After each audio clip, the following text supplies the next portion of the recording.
BNP মহাসচিব মির্জা ফখরুল ইসলাম আলমগীর সাহেবের যে বক্তব্য, সেই তার আপনার সেই সাক্ষাৎকারটা সত্য মিথ্যা কিনা এখন এটা আসলে প্রথমত বিষয় হচ্ছে যেই সংবাদ মাধ্যমটি রয়েছে তাদের দায়িত্ব, যে তাদের কাছে নিশ্চয়ই একটা নিউজ তারা প্রকাশ করেছে, একটা রেকর্ডিং অথবা ভিডিও রেকর্ডিং বা অডিও রেকর্ডিং কিছু একটা থাকার কথা। তারপরে হচ্ছে যেই বক্তব্যগুলো উঠে এসেছে সেই বক্তব্যের কোনগুলোর সাথে আসলে বিএনপি একমত নয় সেটা বিএনপির পরিষ্কার করা উচিত ছিল, কিন্তু আমরা মিডিয়া সেল থেকে বিএনপির যেই বিবৃতি পেয়েছি সেখানে এটা দেখিনি। তারা বলছেন যে ভুলভাবে উপস্থাপন করা হয়েছে, কিন্তু কথাগুলো যে মিথ্যা বা উনি বলেননি এটা আমরা এখনো পরিষ্কার হতে পারিনি। কিন্তু আমরা ওই বক্তব্যের মধ্যে যেটা আশঙ্কাজনক দেখেছি সেটা হচ্ছে যে বিএনপি মহাসচিবের এক ধরনের প্রচেষ্টা ছিল ওই প্রতিবেদককে বোঝানোর যে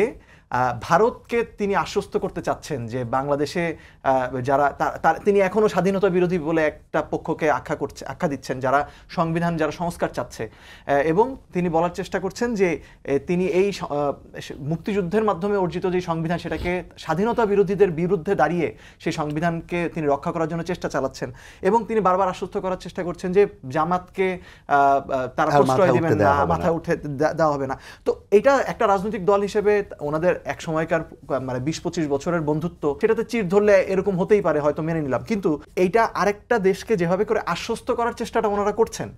সেইটাতে আমাদের কাছে মনে হয় যে এখনো কি তারা ক্ষমতায় আসার জন্য ভারতের মুখাপেক্ষী হয়ে আছেন কিনা।